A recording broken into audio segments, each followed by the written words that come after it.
Tikman mo. Di, konti lang. Kunting asin. Walang lasa. Lagi kunting asin.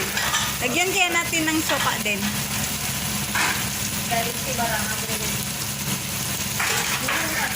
Tapos kunting suka. Nasa patuyo. Lagyan na to. Ayun. Huwag na. Yan lang para puti. So, tingnan natin kung ano.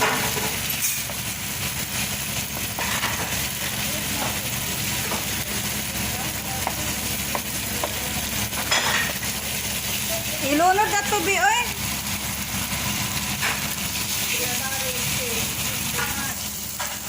Kunting suka, kunti lang. Tama na? Sige. Ay, tama na.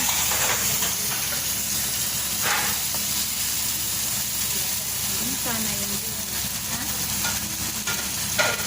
Paprika.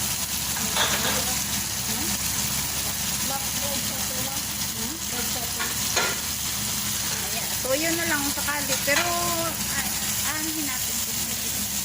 Yan, lagay na yung dilis. Wow, ang sarap. Special to.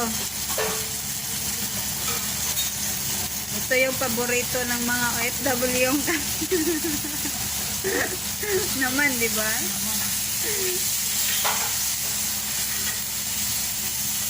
Ano sana yun? Public ka ba? Sige, yun na lang. Masyado ba yung ano? Hindi naman. Naiyak ang tayo mag-iisip. Silang ba?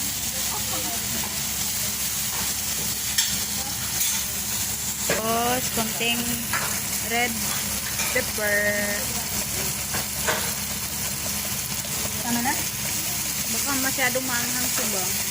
Tama na? Tama na.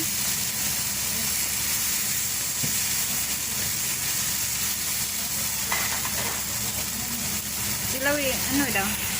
Ayan na. Malapit nang maluto. Ayan na yan. Okay na siguro yan. Okay na yan. Kaluto naman na daan ko.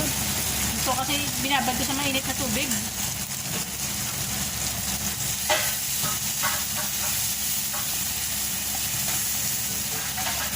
Ano siyang amoy, no?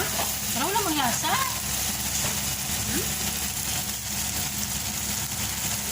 Ito kainin mo mo. Ito eh.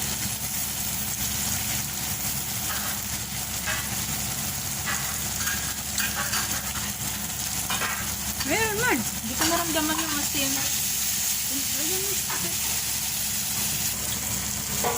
Ayan na. Dapat marami palang ano, be.